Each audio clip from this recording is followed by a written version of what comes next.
Durante muito tempo, eu frequentei uma igreja católica, não como membro, mas como evangelista. Eu e a minha irmã Patrícia, a gente frequentava uma igreja católica, e dentro da igreja católica a gente ministrava, pregava o evangelho. E todas as missas que eu entrava, tinha algo que me chamava muita atenção: a devoção de mulheres que estavam ali todos os dias. Todos os dias, às 3 horas da tarde, as mesmas senhorinhas estavam ali. E elas se ajoelhavam no seu lugar, e elas faziam a sua reza ou a sua oração, e depois iam embora. Aquilo me impactava, me chamava a atenção. Todos os dias elas estavam ali. Mas uma outra coisa também me chamava a atenção. Toda vez que eu entrava, eu via a cruz, era bem grande, Jesus pregado na cruz. E aquilo me fazia muita confusão, porque aquela imagem, ela remetia na minha cabeça, ela me passava, aquela imagem me passava uma mensagem, e a mensagem era morte. Então, muitas pessoas celebravam a morte de Jesus. Muitas pessoas estavam ali com um sentimento de gratidão, celebrando a morte. Senhor, obrigado porque você morreu. Obrigado porque o teu sacrifício remiu os meus pecados. E um dia eu estava lá dentro, e o Espírito Santo me visitou com muito poder. E ele disse: filho, eu não quero que vocês celebrem a minha morte, porque a minha morte só durou 3 dias, mas a minha vida dura toda a eternidade.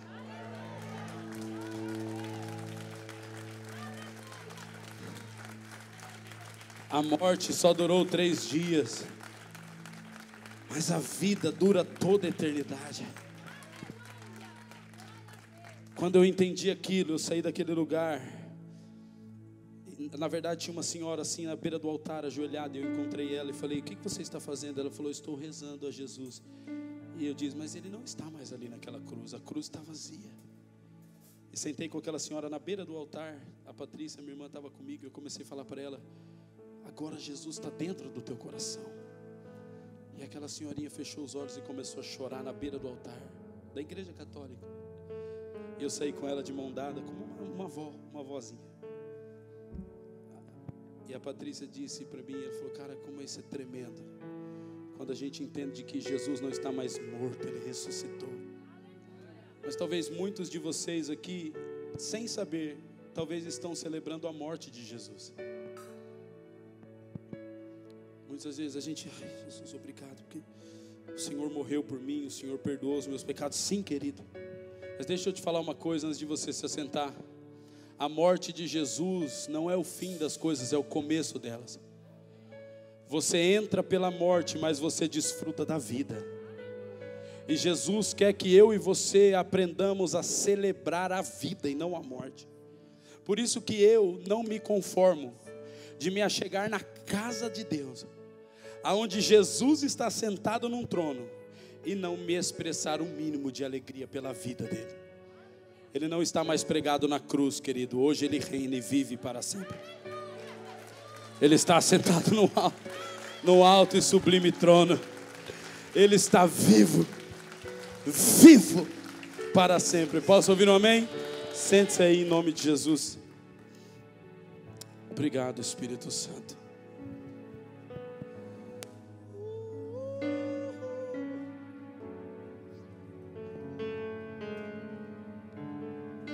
Depois você procura a tristeza. Fala: ué, mas eu entrei aqui triste. Onde? Sumiu. Irmão, na presença de Deus a tristeza tem que saltar de alegria. Posso ouvir um amém? Eu sou um homem que não deveria estar aqui. Jesus me tirou da cama 6 meses em depressão. 6 meses, irmãos. Todos os dias eu tentava fazer um plano de como me matar. Aí eu entendi que toda pessoa que se suicida, na verdade ela não quer morrer. Tudo que ela quer é viver e não está conseguindo. A pessoa que se mata, ela não quer morrer.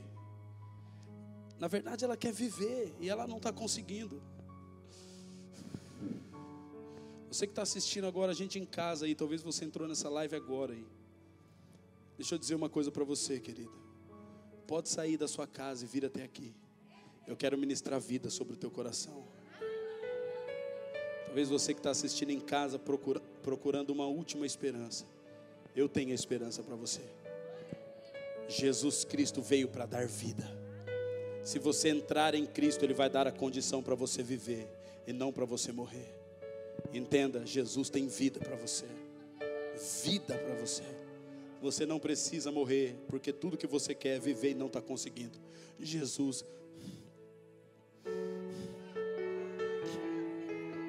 Vem para cá. Sai da sua casa, vem aqui. Jesus tem vida para você. E vida com abundância.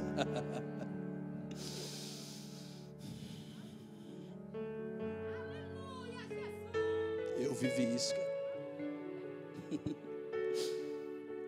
E eu sei o que é isso. Ouça, o dinheiro pode te dar conforto, mas ele não te dá segurança. Ele pode acabar amanhã, e aí? O dinheiro pode te trazer conforto, mas ele nunca vai te dar segurança, querido. A tua segurança não é o dinheiro que você tem na conta, a tua segurança é a fé que você tem em Cristo. É a tua fé que te faz entender, mesmo que tudo isso acabe, eu tenho um lugar na eternidade. Mesmo que se você caia hoje em terra, Deus vai te levantar em glória. Quantos entre nós aqui talvez não tenham essa segurança, não tenham essa convicção? Você pode frequentar uma igreja evangélica, católica, espírita, Jeová, não importa. O que importa é o quanto você frequenta a presença, não o quanto você frequenta a igreja. O que importa é o quanto você frequenta a presença, não o quanto você frequenta uma igreja. Pastor, mas eu tenho a minha fé, todo domingo eu vou na igreja. Beleza. Mas e durante a semana, quanto você vai à presença? O quanto você gasta tempo com Jesus? Deixa eu ensinar uma coisa para você. Em todas as áreas você vai usar esse segredo. Seja no comércio, na empresa, na igreja, em todo lugar. Você vai aprender uma coisa. Você quer conhecer o comportamento, você quer conhecer a fé de alguém? Olhe o comportamento dela. Porque todo mundo se move por aquilo que crê. Todo mundo se move por aquilo que crê. Se você não acredita que vai receber um salário no final do mês, você nem sai da sua casa no primeiro dia para ir trabalhar. Você só se move por aquilo que você acredita. Ninguém se move fora da crença. Ninguém se move, querido, fora daquilo que acredita. Por isso que a nossa fé, ela é provada pelas obras. O livro de Tiago, capítulo 2, ele diz assim: a nossa fé sem obras, ela é morta. Por quê? Não são as obras que potencializam a fé, mas a fé determina a obra. Você entendeu ou não? Por isso que tem muita gente teórica. Eu creio assim, eu acredito assado. Aí você olha para a vida dela, não condiz com o que ela fala. Por quê? Porque aquilo que você verdadeiramente crê vai moldar o seu comportamento. Verdadeiramente você vai se mover. Então, se você tem uma fé no Jesus morto, frequentar uma igreja de domingo basta. Senhor, obrigado que o Senhor morreu na cruz por mim, aleluia. Mas deixa eu falar uma coisa para você. Se você acredita no Cristo vivo, você está andando no carro, Ele está do seu lado, oi? Aí você está sentindo a presença. Aí você chega na sua casa, você entra no banheiro, você vai falar com Ele. Você está dirigindo o carro, você fala com Ele. Na hora que você deita na cama, você sente a presença dEle. Quando você acorda, você não consegue acordar e ir para a televisão, querido. Ouça em nome de Jesus. Quando você acorda, você já quer ir direto para a presença. Crer no Cristo vivo faz toda a diferença para a minha vida e para a sua vida. Se você crê no Cristo vivo, agora mesmo você pode estar assim: ai meu Deus do céu, Ele está aqui. Agora mesmo você vai sentir. Tem uma canção que diz assim: tão acostumado estou a Ele, que minha pele sente tua ausência. Por quê? Quem aqui já sentiu aquele arrepio no corpo inteiro? Ai meu Deus do céu. Quem já sentiu aquele arrepio no corpo inteiro assim? O cabelo, a cabeça faz assim, o couro cabeludo até estrala. Quem já sentiu isso aqui? Fala a verdade, irmão. Você sente aquele estralo da presença. E quando você não sente, você fica, sente a falta. E algumas pessoas aqui estão sentindo falta da presença. E Jesus está falando assim para você: não é mais tempo de você celebrar o Cristo pregado na cruz. Deus quer mostrar para você o Filho ressurreto, aquele que está vivo, aquele que vai entrar com você no campo de guerra. Quando tiver difícil, Ele entra com você. Quando tiver fácil, Ele celebra com você. Quando você não souber para onde ir, Ele vem, Ele te mostra. Quando tudo estiver escuro, Ele vai e esplandece, clareia. Ai, meu Deus.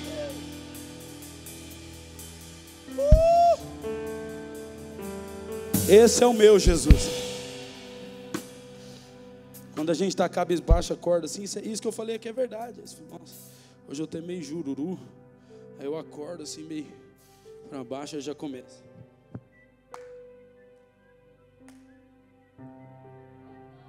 Você já começa a celebrar o Senhor Jesus. Daqui a pouco você vai olhar, a tristeza está lá no diabo andando.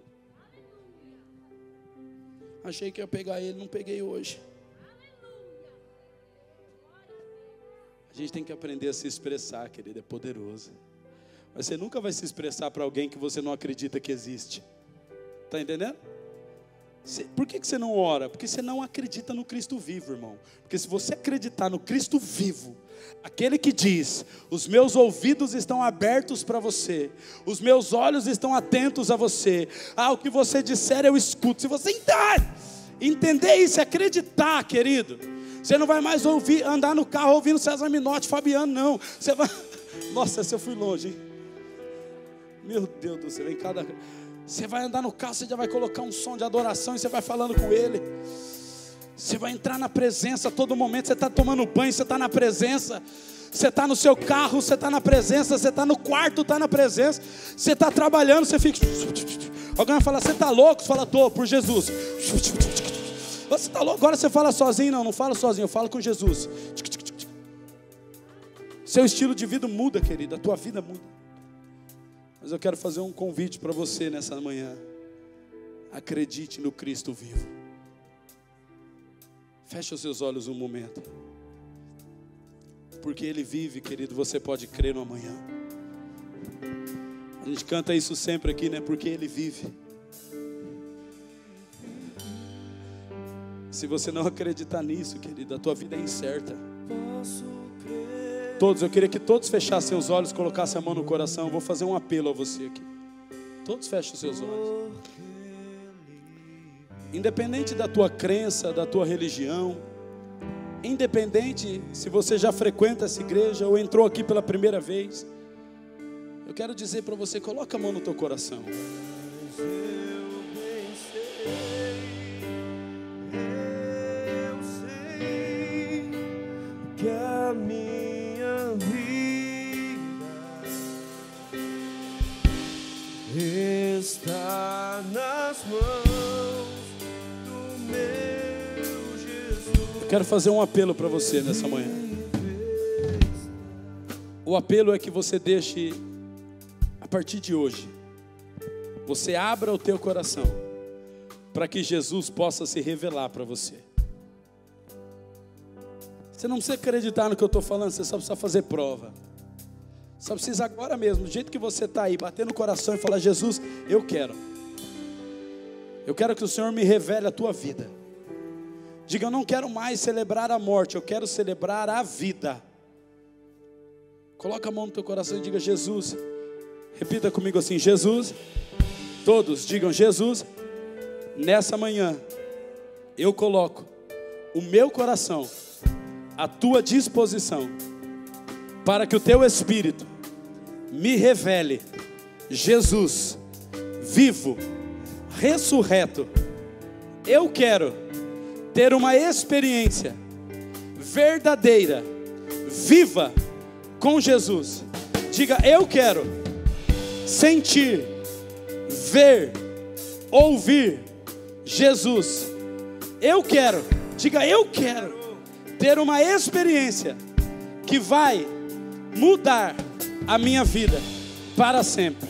Agora continue com a mão no teu coração. Espírito Santo, segundo a oração da tua igreja, eu libero agora o teu Espírito e a tua unção, trazendo a revelação de Jesus sobre cada coração. Um dia o Senhor me encontrou naquela cama depressivo, e o Senhor me tirou daquele inferno e trouxe vida ao meu coração. Por isso, na mesma autoridade, eu peço ao teu Espírito agora, comece a encher os corações, enche, enche, enche,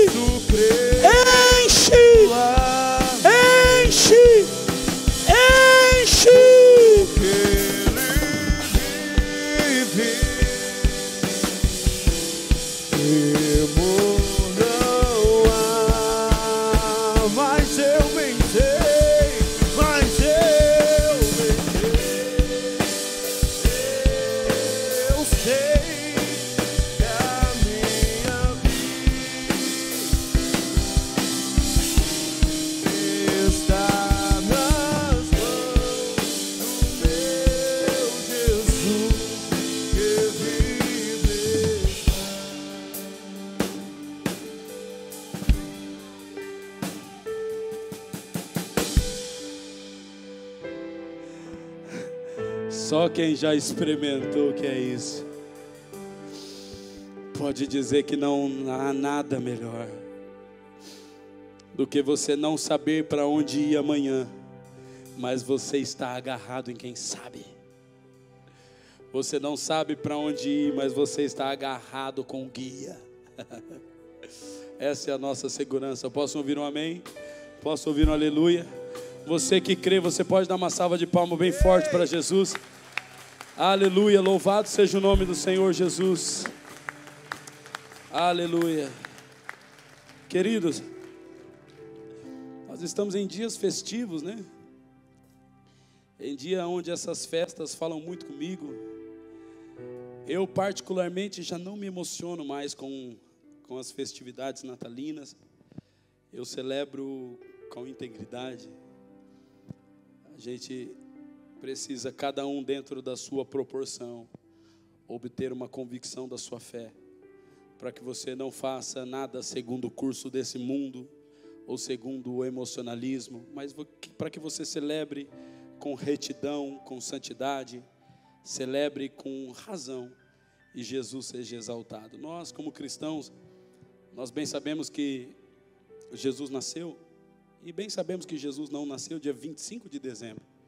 Mas o importante é que alguém designou essa data, se oriunda do paganismo ou não, para mim não importa. O que importa é que alguém estabeleceu uma data, para que possamos celebrar o nascimento de Jesus, e a gente faz isso com muita alegria. A gente, no nosso coração, ontem eu sentei com a minha família na mesa, os meus meninos, e disse para eles: todo dia do Natal é um dia de adoração. E eu peguei o Pedrinho, o Vicente, cada um orou um pouquinho, a minha esposa, e nós adoramos ao Senhor na mesa da nossa casa. E o que eu tenho inculcado na mente dos meus filhos é que o Natal é um dia de adoração, é um dia de celebrar a Jesus. Como no dia do seu aniversário você gosta de ser celebrado, um dia nós lembramos do nascimento. Mas Jesus falou: todas as vezes que vocês se reunirem, lembre da minha ressurreição. A Santa Ceia, ela poderia falar do nascimento, para que a gente pudesse celebrar o nascimento todas as vezes. Não, Jesus falou: lembre da minha morte e ressurreição. Todas as vezes que vocês se reunirem, ceiem, participem do meu corpo e participem do meu sangue. Lembre da minha morte e da minha vida, porque é isso que verdadeiramente faz sentido para mim e para você. Posso ouvir um amém? Eu quero poder trazer um fundamento aqui nessa manhã acerca não acerca do Natal, mas acerca do cenário natalício, para que nós possamos trazer uma experiência para a nossa vida. Posso ouvir um amém? Abra sua Bíblia comigo, no livro de Mateus, capítulo 1.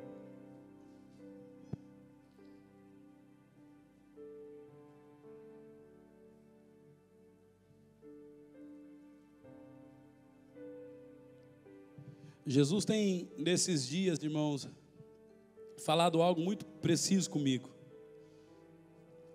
E a palavra que Deus tem dito para mim é: não se distraia. Não se distraia. As luzes, as festas, as celebrações, as famílias, os presentes, não podem roubar o foco do ambiente e do cenário profético que nós estamos vivendo. Você tem percebido, não só aqui na nossa nação, mas em todas as nações da Europa e da Terra, o quanto nós estamos vivendo dias maus. E todo homem que caminha dentro de um sentimento profético, ele não consegue celebrar somente aquilo que ele vê ao seu redor. Ele precisa entender o que está acontecendo fora do seu parâmetro de vista. E se nós pararmos para analisar, embora ontem você tenha celebrado com a sua família, se alegrado, comido peru, panetone e tudo que você quiser comer, existem pessoas que estão acamadas, enfermas por causa de uma pandemia. Existem famílias que estão vivendo sequelas da perca de familiares até hoje. Talvez o Natal para você ontem foi festivo, mas para muitos foi luto. Pessoas que choraram por não ter aquele familiar perdido ali. Nós não podemos nos distrair em entender que os dias são maus. Não podemos nos distrair como cristãos. Talvez eu poderia pegar todo esse cenário festivo e ministrar uma palavra ao teu coração, que você vai ser um grande vencedor. Mas eu não posso deixar de chamar a sua atenção e dizer para você: o mundo está em causa. Famílias estão perecendo. Eu e você somos a resposta de um mundo caído. Nós somos a luz do quê? Nós somos o que? A luz do? E nós somos o sal da? Por isso, meus irmãos, nós não podemos nos distrair. A palavra de Deus, ela vem para ministrar o nosso coração e moldar o nosso comportamento. Sabia que quando você senta, olha que coisa profunda. O que eu falei aqui no começo? Tudo que você crê, faz o quê? Molda o seu. Só um irmão entendeu. Vou repetir. Você se move por tudo aquilo que você crê. Romanos capítulo 10 e versículo 17 diz que a fé, ela vem pelo, alguém sabe? Olha, vocês estão bons de Bíblia, hein? A fé vem pelo e pelo ouvir o quê? Ou seja, quando eu ouço a palavra de Deus, o que acontece com o meu coração? Fé. Se o meu coração tem fé, qual é o produto final da fé? Por isso que a Bíblia, a palavra de Deus, ela não vem para alegrar a sua alma, ela vem para mudar a sua vida. Ela vem para transformar a sua conduta. Quando você ouve a palavra de Deus, não é para você sair daqui alegrinho e falar: ai, que bem. Não. Se você ouvir a palavra de Deus, Romanos 10, 17, a fé vem pelo. Se você ouvir a palavra de Deus, seu coração vai se encher de fé nessa manhã. E se o teu coração se encher de fé, você vai sair daqui e vai se comportar mediante aquilo que você crê. E por que é que muitas pessoas não têm um comportamento adequado? Porque a palavra só entra na mente, não penetra o coração. Se você tentar ouvir a palavra de Deus só com a cabeça, eu concordo, não concordo, está certo, está errado, entendi, não entendi, você só vai se tornar uma pessoa informada. Mas se a palavra de Deus, irmão, ela penetrar o íntimo do teu coração, ela vai gerar fé. E quando você sair daqui para fora, você vai se comportar mediante aquilo que você crê. E esses são dias, deixa eu chamar a atenção da igreja da minha geração, que você não pode se distrair com o conforto, com as festas, com as celebridades, com as celebrações, com qualquer coisa. São dias que você precisa estar focado me ajudem, por favor, eu sou um pregador e preciso de ajuda. Vocês me ajudam? Nós precisamos estar focado na onde? Porque se a gente se distrair da palavra, a gente vai se perder. Então vamos para a palavra de Deus. Mateus capítulo 1. Nós vamos ler a partir do versículo de número 18 em diante. E você concentre-se na leitura, porque só a leitura por si só é poderosa para ministrar o teu coração. Por isso eu não admito que durante a leitura da palavra, você tem um comportamento de desrespeito, se levantando ou saindo no meio da palavra. Irmão, se você precisar sair, sai qualquer hora, mas na hora da leitura bíblica, fique intacto, seja honroso, respeite aquilo que nós chamamos de Bíblia sagrada. Posso ouvir um amém? Então, em nome de Jesus, coloque a sua atenção e a sua reverência no texto bíblico, em nome de Jesus. Mateus capítulo 1, versículo 18. Ora, o nascimento de Jesus Cristo foi assim: estando Maria, sua mãe, desposada com José, sem que tivessem antes coabitado, achou-se grávida pelo Espírito Santo. Mas José, seu esposo, sendo justo e não a querendo infamar, resolveu deixá-la secretamente. Enquanto ponderava nessas coisas, eis que lhe apareceu em sonho um anjo do Senhor, dizendo: José, filho de Davi, não temas receber Maria, tua mulher, porque o que nela foi gerado é do Espírito Santo. Ela dará à luz um filho e lhe porás o nome de Jesus, porque ele salvará o seu povo dos pecados deles. Versículo 22. Ora, tudo isso aconteceu para que se cumprisse o que fora dito pelo Senhor por intermédio do profeta. Eis que a virgem conceberá e dará à luz um filho, e ele será chamado pelo nome de Emanuel, que quer dizer Deus conosco. Despertando José do sono, fez como lhe ordenara o anjo do Senhor e recebeu a sua mulher. Contudo, não a conheceu, enquanto ela não deu à luz a um filho, a quem pôs o nome de Jesus.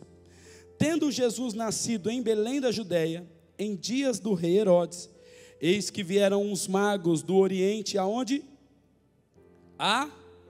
Me ajuda, os magos foram para onde? Para Jerusalém. E perguntavam: onde está o recém-nascido, rei dos judeus? Porque vimos a sua estrela no Oriente e viemos para adorá-lo. Tendo ouvido isto, alarmou-se o rei Herodes e com ele toda o quê? Toda Jerusalém. Então, convocando todos os principais sacerdotes e escribas do povo, indagava deles onde o Cristo deveria nascer. Eu vou ler o versículo 4 novamente, eu preciso da sua atenção aí. Então, convocando todos os principais, o quê? Sacerdotes. E quem? E os escribas. Indagava onde o Cristo deveria nascer. Versículo 5. Em Belém da Judéia, responderam eles, porque assim está escrito por intermédio do profeta: e tu, Belém, terra de Judá, não és de modo algum a menor entre as principais de Judá, porque de ti sairá o guia, que há de apacentar o meu povo, o povo de Israel. Com isto, Herodes, tendo chamado secretamente os magos, inquiriu deles com precisão quanto ao tempo em que a estrela aparecera. E enviando-os a Belém, disse-lhes: ide, informai-vos cuidadosamente a respeito do menino, e quando o tiverdes encontrado, avisai-me, para eu também ir adorá-lo. Depois de ouvirem o rei, partiram, e eis que a estrela que viram no oriente os precedia, até que chegando parou sobre onde estava o menino. E vendo eles a estrela, alegraram-se com grande e intenso júbilo. Entrando na casa, viram o menino com Maria, sua mãe. Prostrando-se, o adoraram. E abrindo seus tesouros, entregaram-lhe suas ofertas: ouro, incenso e mirra. Sendo por divina advertência prevenidos em sonho, para não voltarem à presença de Herodes e regressarem por outro caminho à sua terra. Versículo 13. Tendo eles partido, eis que apareceu um anjo do Senhor a José em sonho e disse: José, dispõe-te, toma o menino e sua mãe, foge para onde? Foge para o Egito e permanece lá antes que eu te avise, porque Herodes há de procurar o menino para o matar.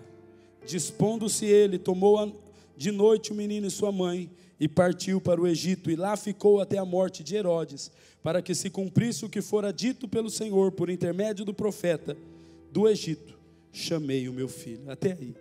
Pai, é a tua palavra escrita pelo teu Espírito, e nós nos sujeitamos a ela nessa manhã, para que a tua palavra promova fé em nosso coração, E que ninguém, absolutamente ninguém, saia daqui como entrou, mas que todos saiam daqui possuídos de temor, fé, para um comportamento sadio, santo e verdadeiro. Em nome de Jesus, regenera as nossas mentes, a nossa alma, o nosso coração, para que possamos te amar cada vez mais e mais. Em nome de Jesus, amém. Amém? Irmãos, se nós olharmos para o contexto do nascimento de Jesus, ele fala muito ao nosso coração.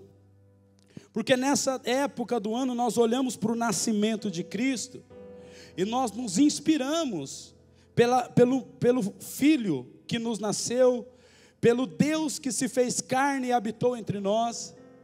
Porém, o contexto desse nascimento fala muito comigo. Por quê? Porque esses dias, presta atenção nisso, são dias que nós estamos aguardando. Alguém aqui deve estar junto comigo aguardando. Nós estamos aguardando com expectativa a manifestação de Jesus Cristo. Posso ouvir um amém? Olha aqui para mim, não se disperse. São dias que nós estamos como Simeão, no altar, como turnistas, orando, aguardando contemplar com os nossos olhos a promessa. Nós estamos como Simeão, sacerdote, querido, que está no templo todos os dias, orando, esperando contemplar com os olhos. Eu vou dizer uma coisa, quando eu ver, eu vou falar, pode me levar. Eu acho que quando alguém vê Jesus nessa terra, eu acho que ele não consegue mais viver aqui. Por isso que houve homens na história que foram mártires. Eles morreram por causa de Jesus. Eles foram decapitados por causa de Jesus. Eles foram comidos por leão por causa de Jesus. Eles foram a países perseguidos, pregaram o evangelho e foram decapitados por causa de Jesus. Por quê? Porque esses homens viram Jesus nessa terra. Depois eles não conseguiriam mais viver aqui. A gente só quer... Presta atenção aqui em mim. Gabriel, por favor, filho, se puder sentar. Está todo mundo olhando para você, filho. Por favor, eu queria que os irmãos chamassem atenção aqui para mim, por favor, em nome de Jesus. Na hora da pregação, eu estou numa veia profética, qualquer dispersão me tira a atenção, por favor. Ó, nem lembro onde eu estava, está vendo? Por que esses homens deram a vida por Jesus? Porque eles viram Jesus nessa terra. E quando a gente vê Jesus aqui, a gente não consegue mais ter vida. Eu não vou mais conseguir trabalhar para construir o meu império, a minha vida, a minha profissão, a minha carreira, o meu destino, sendo que eu contemplei alguém que morreu por mim. O sentimento é o mesmo, cara, agora eu quero morrer por ele. Simeão, todos os dias estava no templo, contemplando em oração a profecia. E quando José e Maria chegaram no templo, no 8º dia, para que Jesus fosse circuncidado, Simeão pegou Jesus no colo e falou: agora os meus olhos contemplaram. Agora eu posso ir. Eu não preciso mais viver, porque eu já contemplei a salvação de Israel. Alguém só vai considerar a sua vida como que sem valor quando tiver um encontro face a face com a presença de Jesus. E nós estamos como Simeão, contemplando. Por isso esse cenário é um cenário propício. Irmãos, depois de 400 anos, olha que absurdo, 400 anos, depois de 400 anos, em silêncio, sem ouvir a voz de Deus, sem nenhuma manifestação de Deus. 400, irmão, esse é forte que eu vou falar, é forte. Depois de 400 anos, Jesus vem, aparece. A questão não é Jesus aparecer depois de 400 anos em silêncio. A questão é o povo judeu guardar a profecia de geração em geração, a ponto de um sacerdote estar esperando, depois de 400 anos. Irmão, sabe por que eu acredito que nesses dias Deus fala muito?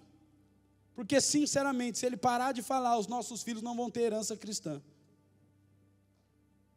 Se nós ficarmos o resto da nossa vida sem ouvir a palavra de Deus, sem ouvir a Deus, talvez nós vamos encontrar um outro Deus para adorar. Digo isso com uma indagação no meu coração. Será que o meu e o seu cristianismo é forte o suficiente para suportar 30 anos sem sentir, sem ver, sem ouvir nada de Deus? E chegar para os nossos filhos depois de 30 anos e falar: filho, Jesus é o Senhor dos exércitos, Deus é o único e soberano Deus, Ele é o único e verdadeiro Deus. Continua, transiciona. Será, querido? Ou será que a gente vai falar: está vendo, eu não concordo, não é de Deus mesmo, agora Deus é o passarinho? Será que a nossa geração, será que o meu e o seu cristianismo é forte o suficiente para suportar a escassez? E o povo de Israel ficou 400 anos. E de geração, ou ninguém viveu 400 anos não, irmão. Eles transicionaram de geração em geração. A profecia: eis que nascerá um que vai libertar o povo de Deus da escravidão, pá. Eis que nascerá um que será a luz do mundo, pá. Eis que nascerá um que será o rei eternamente. Eis que nascerá um que governará as nações. E de geração em geração eles foram transicionando a profecia. Simeão cresceu desde pequenininho, querido, ouvindo dizer: eis que nascerá um menino, e o governo estará sobre os seus ombros, e ele será chamado Deus forte, conselheiro, príncipe da paz, o Emanuel. Simeão cresceu ouvindo aquilo, querido, e no coração de Simeão, ele estava aguardando aquela profecia se cumprir. Quando ele pegou o menino,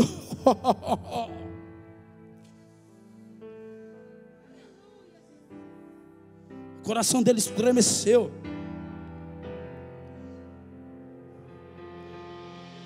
$400. Não se assuste com o que eu vou dizer, mas tem cristão que, se deixar de ir na igreja um mês, ele desvia. Eu não estou brincando. Cristão não, tem crente que, se deixar de ir na igreja um mês, ele desvia. Sabe por quê? Porque a fé está em qualquer coisa, menos em Jesus. Porque ouça aqui: se você tiver uma fé inabalável em Jesus Cristo, não importa o que aconteça, você permanecerá firme. Posso ouvir um amém? Levante as suas mãos, deixa eu dizer uma coisa para você. Não importa o que aconteça, se a tua fé estiver em Jesus Cristo, pode vir enfermidade, pode vir perseguição, pode vir fome, pode vir peste, pode vir o raio que o parta. Ninguém vai abalar a fé dos filhos de Deus. Posso ouvir um amém?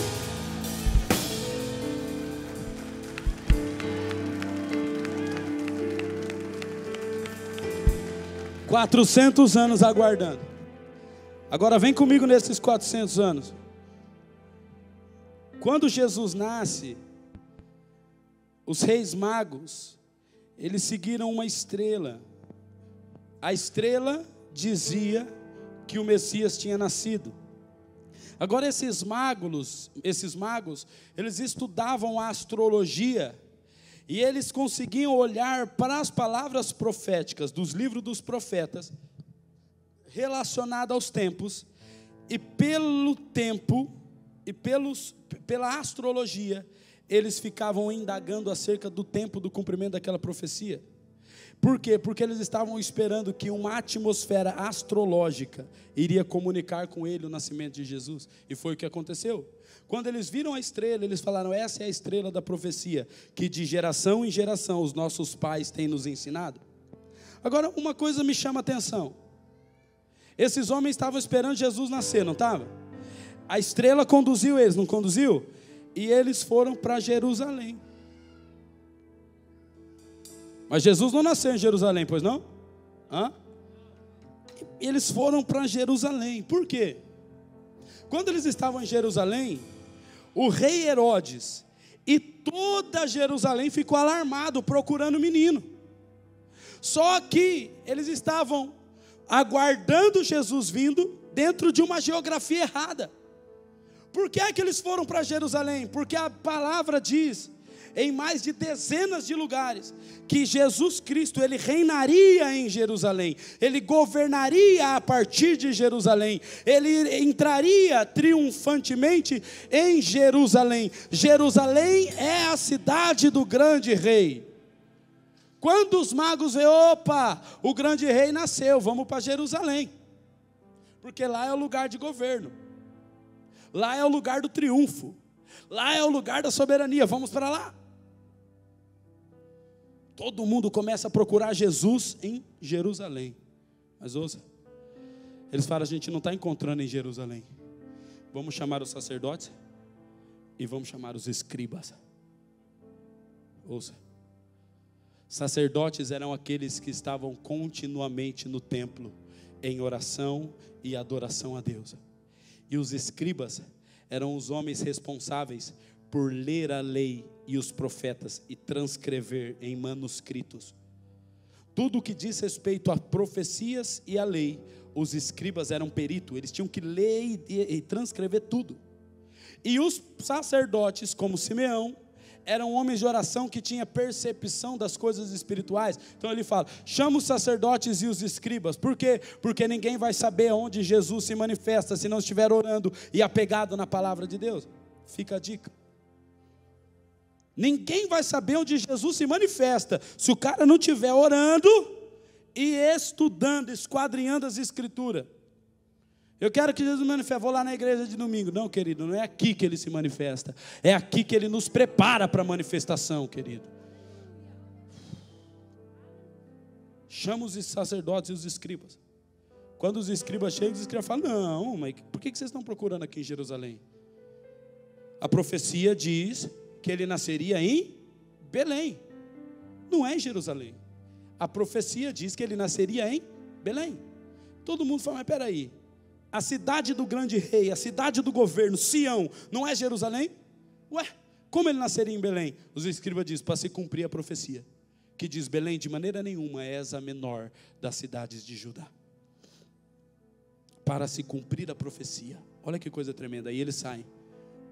Herodes fala assim, então, magos, vão procurar Jesus. Se vocês encontrarem, me chamam porque eu vou adorar. Quando eles saem com o destino correto, eles olham para a estrela continua conduzindo os magos e leva até o nascimento do menino. Olha o que eu consigo entender, querido, nessa manhã. Nós estamos caminhando em um cenário, ouça, com uma expectativa grande acerca do avivamento de Jesus. Pastores, ouçam isso. Nós estamos todos os dias aqui, pela madrugada, orando, clamando, aguardando uma grande manifestação de Deus, aguardando o retorno do Senhor Jesus, aguardando o governo de Jesus. Mas a nossa expectativa não pode estar somente na manifestação. Nós precisamos nesses dias olhar, querido, no lugar onde ele está sendo gerado.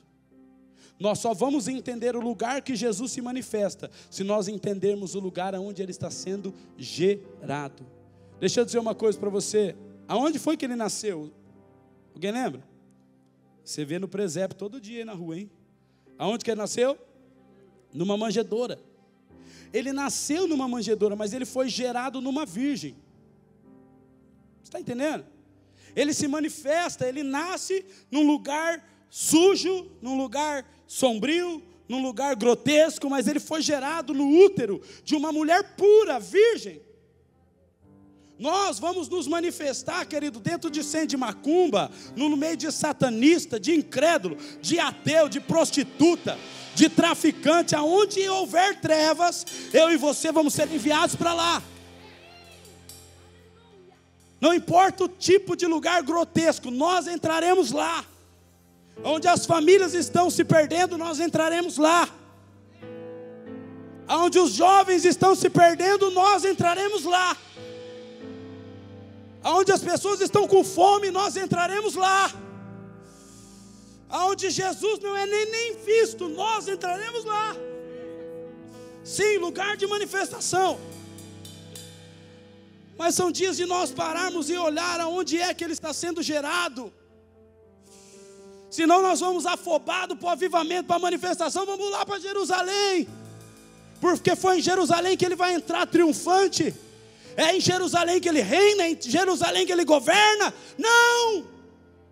Nós precisamos pela palavra e pelo Espírito entender aonde ele está sendo gerado nesses dias. Querido, ouça isso. Deus não faz nada de surpresa, ele faz de repente.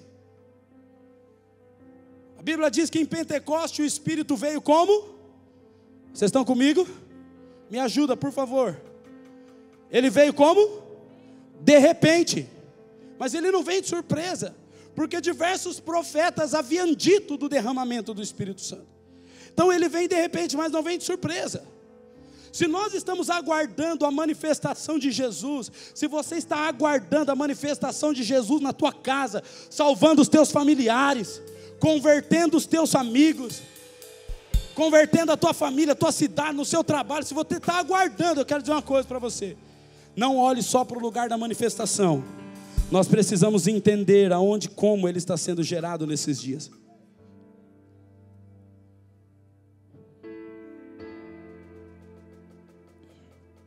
Senão você vai ficar fazendo campanha de 7 dias, 10 dias, 21 dias, para Jesus se manifestar. Ele está falando assim: ei, olha para Belém, filho.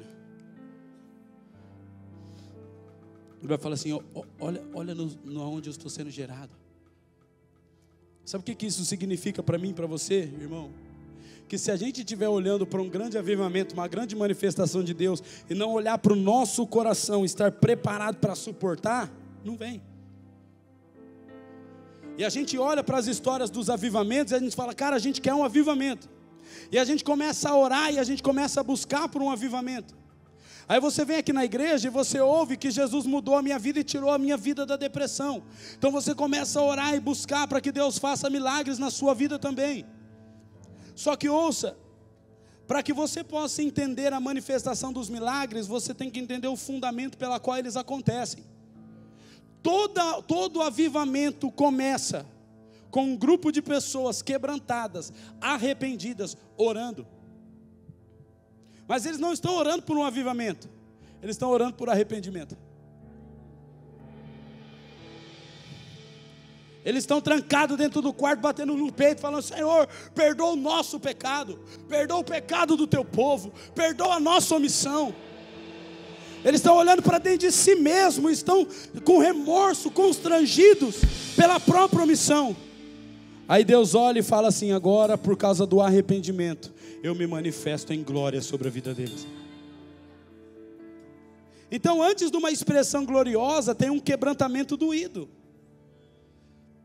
Eu aprendi uma coisa com o pastor Fábio. O pastor Fábio é cheio das caveiras. Tem caveira no carro, tem caveira no copo, tem caveira. Até dentro dele tem uma caveira, né, meu filho? Todo lugar tem caveira. Se você quiser dar um presente para o pastor Fábio, dá uma caveira para ele de presente. Não dá, não. Aí ele colocou uma caveira pendurada assim no carro dele. Eu falei: meu filho, que coisa feia. Aí o Pedrinho estava passando e falou: mamãe, o pastor Fábio é do Halloween? Não pode. Deus não gosta de Halloween. Aí fui falar para ele. Ele falou: pai, tive uma revelação. Eu falei: o que foi, filho? Ele falou: tá vendo essa coisa linda? Me chamou ali no fundo, na hora do culto, aqui, o ministério de louvor fritando aqui. Aquela glória. Todo mundo adorando. Ele falou: pai, você está vendo essa coisa linda? Estou. Por trás desse corpo bonito tem uma estrutura grotesca. Ele falou: todo corpo bonito tem uma estrutura feia que sustenta.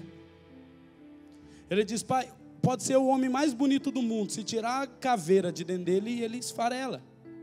O que sustenta a formosura do corpo é a estrutura feia. E a estrutura grotesca, ninguém vê, senão assusta. Aí eu falei: filho, que coisa profunda, me explica isso. Ele falou: pai, eu fui chamado para fazer parte da estrutura que ninguém vê. Qual que é? Os ministros que estão no altar morrendo. São os ministros que estão orando todo dia, renunciando a sua vida. Irmão, só Deus sabe o que a gente passa para dormir cedo, para acordar cedo, para estar aqui de madrugada todo dia. Há mais de quantos anos? 5 anos. 5, 6 horas da manhã nós estamos aqui.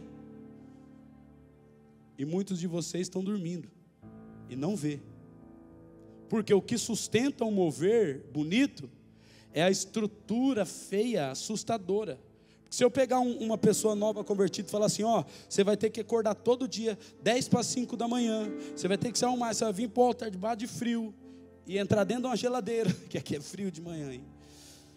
Você vai vir aqui no frio orar todo dia, 3 horas orando.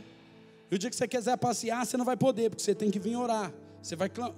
Meu Deus, assustador. É igual quando você sair ali e olhar dentro do carrinho dele, você vai falar, meu Deus, é assustador essa caveira. Mas por trás de uma expressão bonita, irmão, tem uma Belém. Por trás de Jerusalém, Belém está escondida. Você está entendendo, irmão? E a gente está todo mundo aqui correndo para Jerusalém, o lugar do governo, ele vai se manifestar, é o lugar da glória, vamos. E Jesus está falando, vai para a palavra, olha para a profecia, porque a profecia diz que nos últimos dias, irmãos, o amor se esfriaria. Então nós não temos que olhar para Jerusalém esperando a manifestação, nós temos que olhar para o nosso coração e continuar amando. Nós temos que olhar para dentro de nós e continuar amando. Senão não importa se a gente oferta, se a gente cuida do pobre, não importa se a gente ora, não importa se a gente perdoa, não importa se a gente ama, o que importa é que Jesus vai se manifestar. Não! Nós precisamos olhar para a profecia, querido, e entender que o que importa é que o corpo tenha uma estrutura saudável e firme para suportar a gloriosa manifestação de Jesus. Por que é que a igreja deixou de jejuar? Jejue, se abstenha. Por que é que você não acorda de madrugada mais às 3 horas da manhã para orar? Ore, clame, vá para Belém. Então tá, por que Jesus teve que nascer em Belém? Para se cumprir a profecia. Oséias capítulo 1 diz que ele veio do Egito, eu já vou chegar lá, escuta. Mas a profecia diz que Belém, de modo nenhuma, seria a menor das principais cidades de Judá. Por quê? Por quê? Porque lá nasceria, é lá que nasceria o rei que governaria em Jerusalém, na cidade do grande rei. Ouça, eu vou te falar uma coisa tremenda aqui, tremenda. Pastores, líderes, irmãos que servem a igreja de Cristo, ouçam isso. Belém foi escrita na história. Belém foi uma cidade exaltada. Até hoje em Israel as pessoas vão em Belém e elas vêm aqui, foi o lugar que Jesus nasceu. Eternizaram o nome de uma cidade minúscula. Por quê? Porque lá nasceu o Rei dos Reis. Deixa eu te falar uma coisa, querido. Se você estiver só olhando para Jerusalém, para a grande manifestação de Deus, para o milagre, para o livramento, para a provisão, para o que Deus vai fazer, quando Ele fizer, você corre um sério risco de roubar a glória dEle. Sabia? Quando Ele fizer, você fala, que Deus fez, porque também, né, eu sou bom. Mas quando você vai para Belém, um lugar simples, e você permanece lá, orando, ouça, buscando, jejuando, e está todo mundo lá em Jerusalém procurando Jesus, e Ele está lá em Belém, escondidinho, lá em Belém, gerando, ouça, você está ali pagando um preço, querido, todo dia acordando cedo e está orando, jejuando, e o irmão te bate na cara, você dá outra face, o irmão te rouba, você perdoa, e aí alguém te ofende, você ama, e alguém pede a capa, você dá a túnica, e alguém está com fome, você parte o pão, e você está ali em Belém, perdoando, amando, renunciando. Quando Jesus se manifesta, querido, ninguém vai roubar a glória dele. Por quê? Quando alguém disser, por que isso está acontecendo? É porque nós estávamos em Belém, todo dia, no mesmo lugar, fazendo a mesma coisa. Nós precisamos evidenciar o lugar que é gerado, não o lugar que é manifesto. Você está entendendo, irmão? O lugar da manifestação todo mundo vai ver. Todo mundo vai ver. Olha aqui para mim. Quando Jesus se manifestar na sua vida, todo mundo vai ver. Até o diabo vai ter que tirar o chapéu para você, meu irmão. Todo mundo vai ver quando Ele se manifestar nessa nação. As nações da terra vão ter que se curvar. Portugal é uma porta de entrada, porque todos os países da terra vão ter que passar aqui para falar: cara, essa é a cidade, esse é o país onde Deus se manifesta. Todo mundo vai ver. Mas quando perguntarem: é aqui que ele se manifesta? Não, fala: não, ele foi gerado. Aonde ele foi gerado é na oração, na palavra, na busca, na renúncia, no amor. No amor. Posso ouvir um amém? Posso ouvir um aleluia?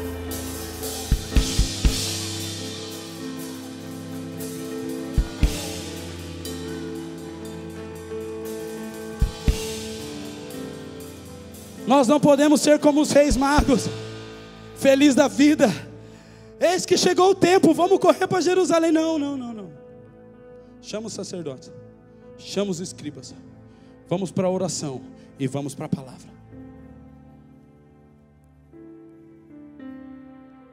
Ouça, quando os seis magos chegam até Jesus, ai meu Deus, quando os seis magos chegam até Jesus, eles dizem, a primeira coisa que eles fazem é adorar.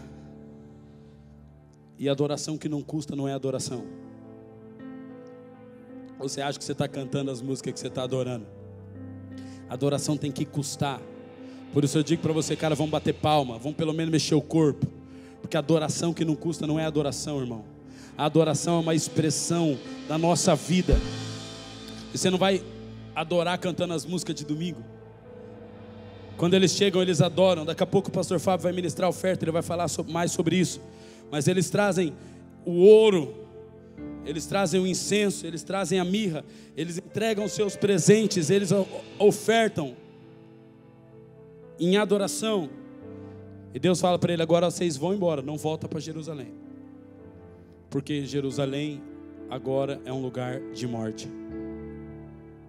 Jerusalém agora é um lugar de morte. Ouça, não volte para Jerusalém.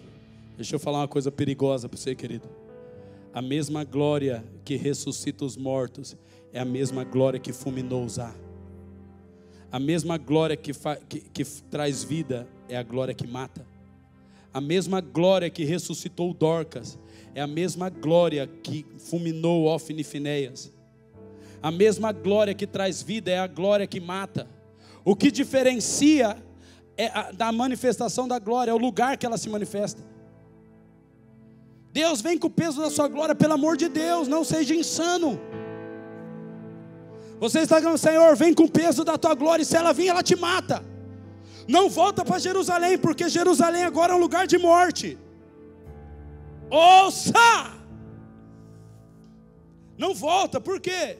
Porque se você buscar o padrão da glória de Deus dentro do seu padrão carnal, a glória de Deus te mata.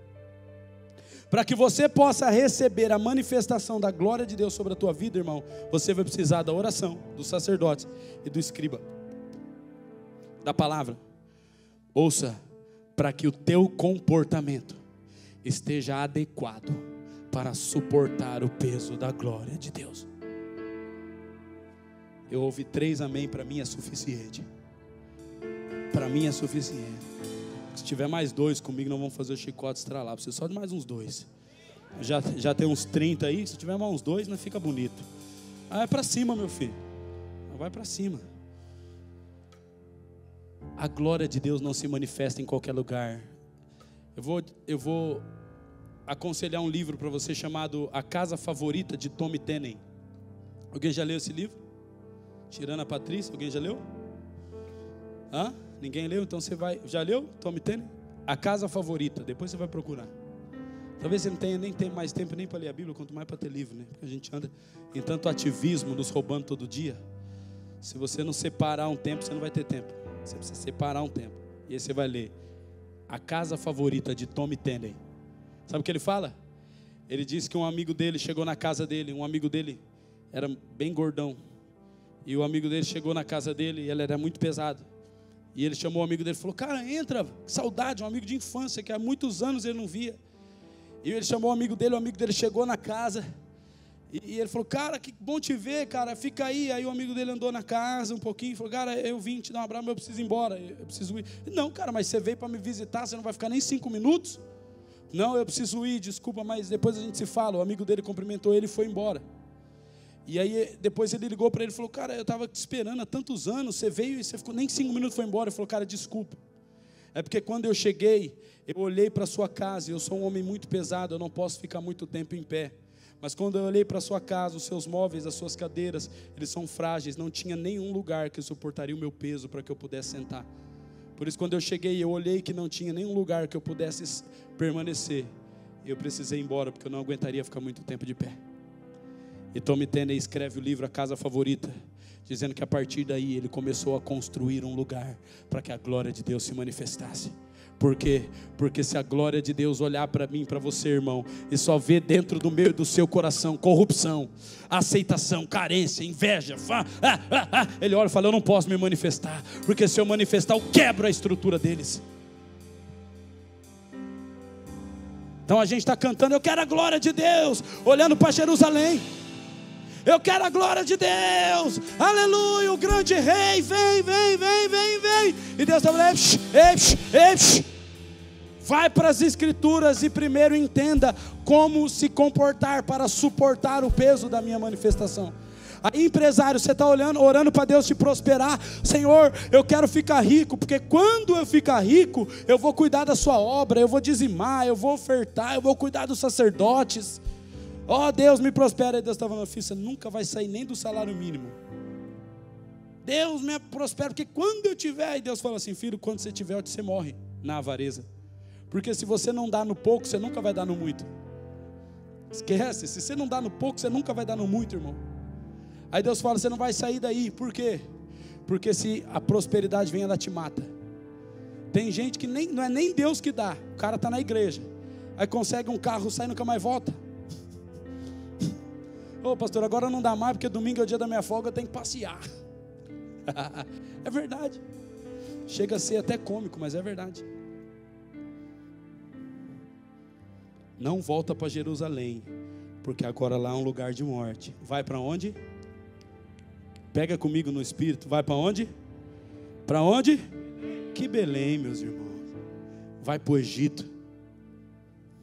Belém é daqui a pouco, calma aí. Aliás, ele não volta mais para Belém. Belém é o lugar de gerar. Está entendendo? Depois que gera, ele só vai se manifestar. Agora ele vai para o Egito. E por que é que ele vai para o Egito? Porque no livro de Oséias, capítulo 11, versículo 1, diz assim: do Egito eu chamei o meu filho.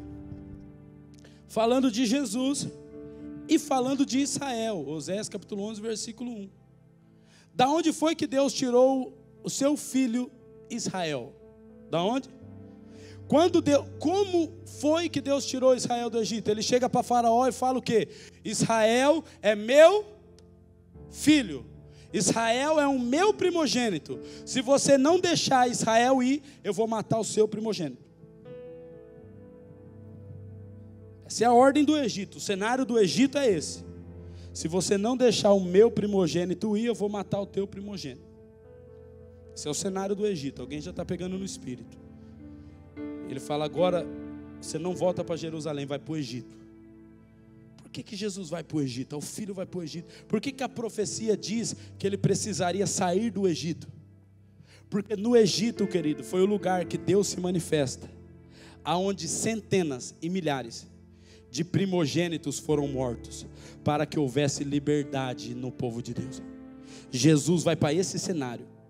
Ele vai para o Egito, porque ele estava falando agora, ouça, o verdadeiro primogênito vai sair sem morte, vai sair com vida do Egito, para que possa ser sacrificado e todo o povo de Deus seja liberto. Jesus vindo do Egito estava falando profeticamente com o mundo.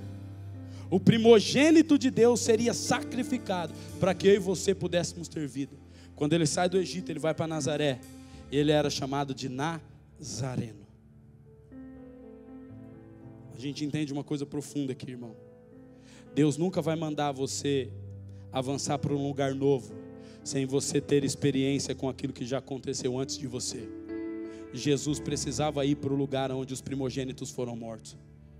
Jesus precisava pisar no cenário onde os primogênitos foram mortos. Por quê? Porque ele era o primogênito que seria morto. Eu imagino que quando ele estava na cruz, que ele falava, cara, eu sou o primogênito que vai para a cruz. Ele lembrava do Egito e falava, mas centenas e milhares de primogênitos também foram mortos para que o povo de Israel pudesse ser liberto. Deixa eu te falar uma coisa, o dia que você estiver no triunfo, você vai ter que lembrar da sua origem. Por isso que ele precisou sair do Egito. Por isso que ele precisou ir para o Egito. Porque você só vai suportar o triunfo se você entender a origem. Toda vez que Jesus estava na cruz, ele lembrava de Oséias capítulo 11, versículo 1, do Egito eu chamei o meu filho. Ele lembrava, eu pisei naquela terra, onde centenas e milhares de primogênitos foram mortos, para que o povo de Israel fosse liberto. Eu como primogênito também vou ser morto, para que eu e você pudéssemos ser livres. Por que ele precisou voltar para o Egito, Edson? Porque se você não lembrar das suas raízes, da sua herança, você não vai ter força para cumprir o teu propósito. Quero finalizar dizendo uma coisa para você. Aonde que eu e você estamos sendo gerados? E aí, irmão? Eu já estou ficando quase cansado. Daqui a pouco você vai estar cansado também. De todo domingo ser moldado e formado pelas músicas que o Paulão canta, pela palavra que o apóstolo prega. Eu quero dizer uma verdade para você aqui nessa manhã. Nós precisamos nos voltar para o lugar da profecia. A oração e a Bíblia é o lugar que vai nos moldar, nos formar, gerar em nós uma estrutura para suportar o peso da manifestação de Cristo. João, nós estamos aqui orando todo dia, meu filho. Mas não é tempo da gente só olhar para a manifestação de Jesus, ela é consequência. É tempo da gente olhar para a nossa estrutura e se arrepender. Olhar para a nossa estrutura, pastor Landro, e dizer que, cara, enquanto o amor está se esfriando, o meu está protegido. Enquanto o mundo está querendo ganhar, eu estou dando. Enquanto todo mundo está se matando, eu quero viver. Enquanto as pessoas estão lutando para ter, eu estou lutando para dar. Esses são dias que nós precisamos olhar para essa estrutura. Posso ouvir um amém? Senão nós não vamos conseguir suportar, irmãos, aquilo que vai vir. Verdadeiramente, você vai cansar de ser evangélico. Eu não estou aqui falando de uma religião, mas se você estiver inserido nela, você vai cansar. Vai ficar a coisa mais chata do mundo. Você vai vir aqui, você vai enjoar da cara desse leão aí, irmão. Você vai falar assim, meu Deus, todo domingo eu estou lá, ouço as mesmas músicas, a mesma palavra. Se você não começar na sua particularidade, olhar para dentro de você e começar a preparar o teu coração para suportar a manifestação de Deus, irmão, você não vai suportar. Eu quero dizer quais são as suas ambições. Você está buscando a Deus para quê? Para Deus resolver os seus problemas financeiros? Tenha santa paciência, irmão. Tenha santa paciência. Você está buscando a Deus para quê? Para Ele abençoar a tua família? Tenha santa paciência. Deixa eu te explicar pela milésima vez. Quando você busca em primeiro lugar o reino de Deus, Ele coloca todas as outras coisas em ordem. Em ordem. Ouça, quando você olha para o propósito que é a presença, você vai caminhando pela presença e no meio do caminho está a restauração, está a provisão, está a prosperidade, está a bênção. Deus não vem para te abençoar, meu irmão, mas a bênção está no caminho do propósito. O propósito de Deus não é te abençoar, mas a bênção está no caminho do propósito. Caminhe pela presença, não caminhe pela bênção. Tudo que Deus abençoa hoje, Ele tem que abençoar de novo amanhã. Se você condicionar a tua mente a caminhar pela bênção, por aquilo que Deus pode dar, você vai virar um pedinte, não um filho. Vai virar um mendigo e não um filho. Deus está falando, ei, para de pedir a bênção e se encha do meu espírito, se encha da minha palavra. Vai, sacerdote, vai, escriba, volte para a oração, vai para a palavra. Deixa eu já.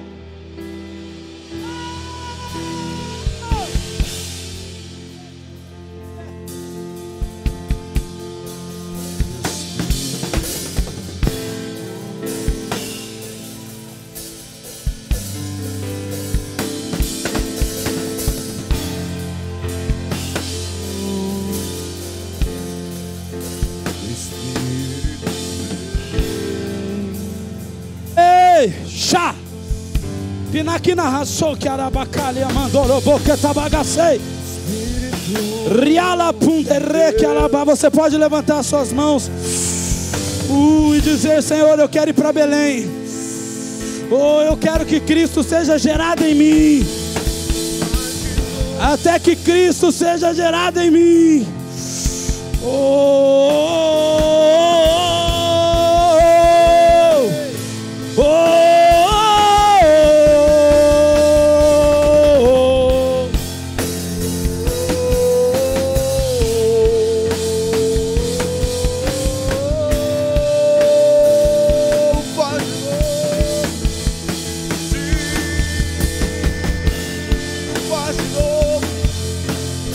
Vai falando com Jesus.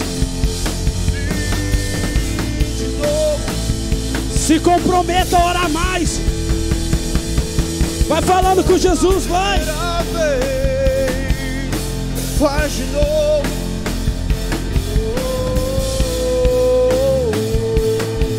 Choriandalabacoto, ouça. Deixa eu explicar uma coisa para você. O fator é como a de um imã. Os céus só reconhecem na terra uma autoridade. Alguém sabe qual é o nome da autoridade? Alguém sabe? Qual é o nome? Todo o poder e autoridade foi lhe dado. Ouça. O reino espiritual só reconhece um tipo de autoridade, irmão. O reino espiritual não me responde, não te responde. O reino espiritual só nos responde em nome de... Por favor, presta atenção aqui. Isso pode mudar a sua vida. O reino espiritual só responde uma autoridade. Se você orar em seu nome, o reino espiritual... Mas se você ora em nome de Jesus, o reino espiritual se submete. Porque a Jesus, todo o poder e autoridade foi lhe dado. Posso ouvir um amém? Por isso o reino espiritual vem pela manifestação de Jesus. Ele não vem porque tem um homem bom clamando. Ele vem porque tem um homem que está revestido de Cristo. É como um imã, o fator é um imã. O reino espiritual ele é atraído pela presença de Jesus. O reino espiritual, a manifestação do avivamento vem quando ele encontra uma fagulha de Jesus. Belém é o lugar onde Jesus foi gerado. Por favor, igreja do Senhor Jesus, o que é que está sendo gerado em mim e em você?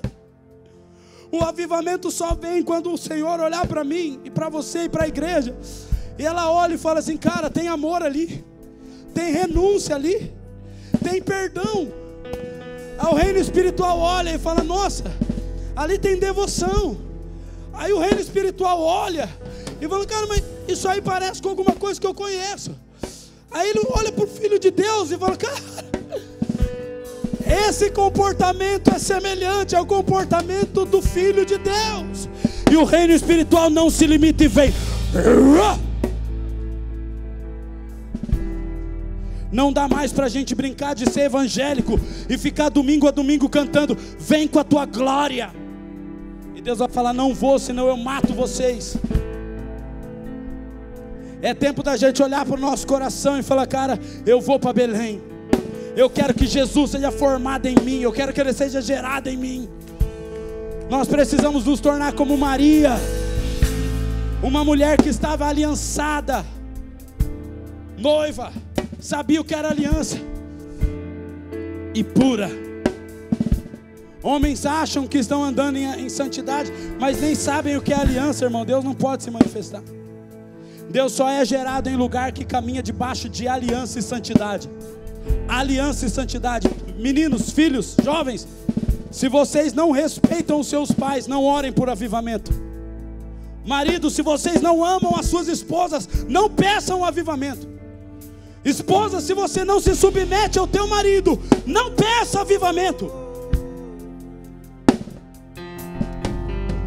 Ministro, se você não se submete aos seus líderes, não peça avivamento. Não pega o seu violão e vá para uma praça cantando acerca de avivamento.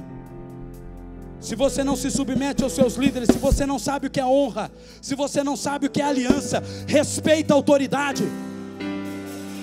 Respeite a autoridade, rapaz. Se você não caminha dentro dos princípios e fundamentos bíblicos, querido, pare de orar por avivamento. Vamos começar a orar por arrependimento. Vamos começar a orar por honra, respeito, fidelidade, lealdade, santidade.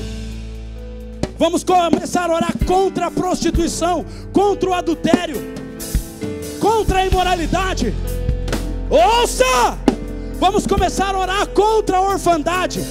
Deus vai olhar da cruz, Deus vai olhar do céu e falar: cara, os meus filhos estão fazendo igualzinho o primogênito fez na cruz, eles estão intercedendo, eu vou descer. Irmão, a glória de Deus não vem. Se você é pastor, meu amigo pastor Cleito ali, cara, te amo, faz tempo, você sabe disso. Você é um homem que ama o avivamento, por isso você está aqui hoje, para ouvir isso. Você é um homem que tem fogo no peito, Cleito. Você é um homem que carrega uma chama dentro do seu coração, cara. E essa chama vai te perturbar, tirar o seu sono, até você pegar na mão da tua esposa, das tuas filhas e falar assim: vamos clamar até que ele venha. Pastores, líderes, é tempo da gente clamar em Belém, o lugar onde ele é gerado. Se você quer salvação na tua família, comece a orar por arrependimento. Se você quer salvação na tua cidade, comece a orar pelos promíscuos, pelos imorais, pelos avarentos, comece a orar. Se você quer ver avivamento, comece a orar por arrependimento. Senhor, nós não vamos errar o rumo, nós não vamos correr para Jerusalém. Primeiro nós vamos passar em Belém. Nós não vamos errar a direção, nós não vamos correr para o lugar da manifestação. Nós vamos primeiro para o lugar de ser gerado a imagem e semelhança do Filho de Deus. Coloca a mão no teu coração, querido. Comece a orar agora. Eu quero que você tenha juízo e ore por arrependimento.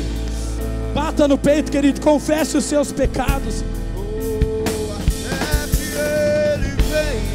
Confesse os seus pecados. Arrependei-vos, porque é chegado o reino de Deus. Arrependei-vos. Arrependei-vos, diz o Senhor. Arrependei-vos. Arrependei-vos.